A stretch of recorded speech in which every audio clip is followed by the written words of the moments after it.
Bueno, habíamos estado viendo el teorema de aproximación celular y vamos a ver una de sus aplicaciones. Una de sus aplicaciones más importantes es el siguiente teorema. Es el primer cálculo de grupos de homotopía de las esferas que vamos a hacer. Nos dice que si n es más pequeño que k, entonces el pi n de la k esfera es igual a 0. Y este resultado seguramente ya lo conocían para el grupo fundamental. El grupo fundamental de las esferas que son más grandes que la 1 esfera es siempre 0. Y entonces para probarlo vamos a usar el teorema de aproximación celular. Entonces, los elementos de aquí son son funciones de Sn a Sk.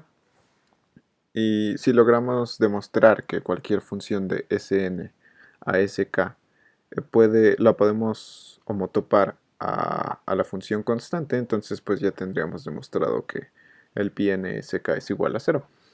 Entonces, supongamos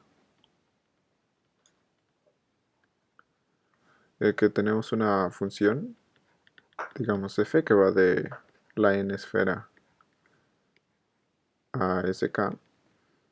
Y como habíamos dicho, si logramos demostrar que esta función es constante, entonces pues ya tenemos que esto vale 0.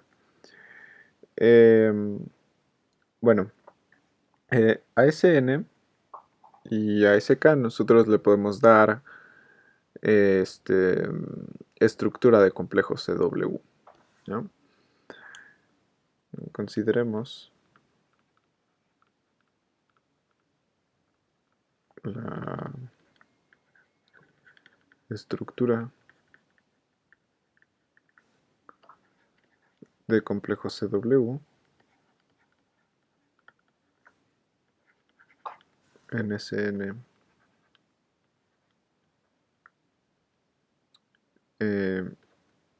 y Sk. Bueno, hay varias estructuras que se le pueden poner a las n esferas de complejo CW, pero vamos a considerar la estructura que tiene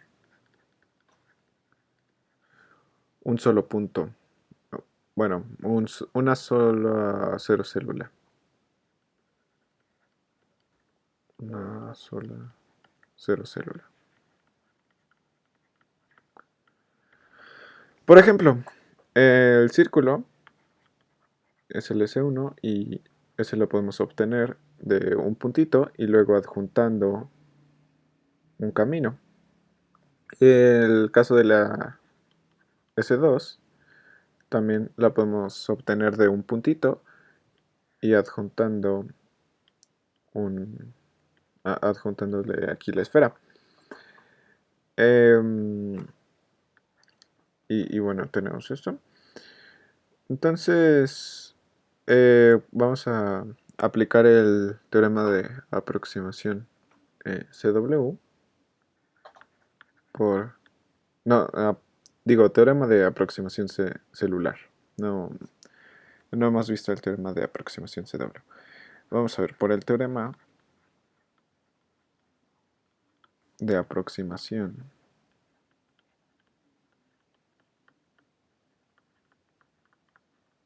celular,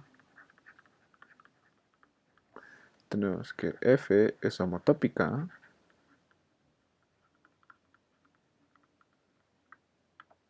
a un mapeo celular.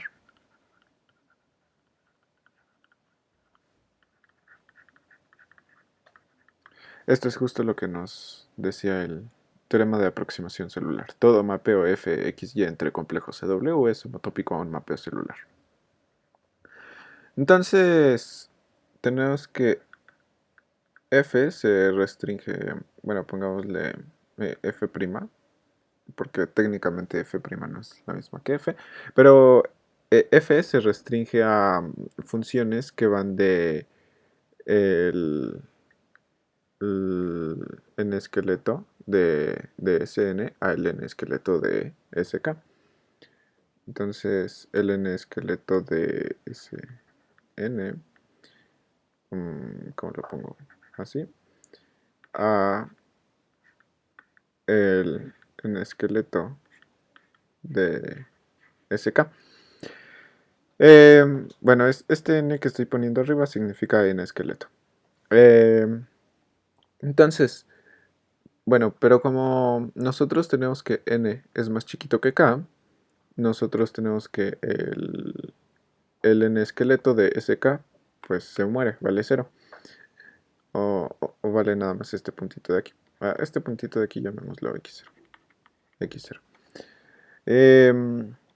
Y entonces tenemos que f' es una función de... El n esqueleto de Sn pues es lo mismo que Sn a x0. ¿No? Porque el n esqueleto de Sk vale precisamente x0 porque Sk nada más tiene una 0 célula y una k célula. Entonces, pues ya, ¿no? Tenemos que f', bueno, no, tenemos que f es homotópico a f' y f' va de Sn a x0. Y obviamente f' es el mapeo constante, vía todos los elementos a x0. Entonces, por tanto, la clase de homotopía de f es igual a la clase de homotopía de el 0. Y así ya tenemos que el πn de Sk es igual a 0 si n es más chiquito que k. Entonces, este es el primer cálculo de grupos de homotopía de las esferas que hicimos. Pero en general, pues, el problema en general de calcular los grupos de homotopía de las esferas es muy difícil y es bastante complicado, hay varios grupos, pero pues ya tenemos una gran parte resuelta, ¿no? Y bueno, ya esto es todo por el video. Gracias por ver, si te gustó deja un like y nos vemos hasta la próxima.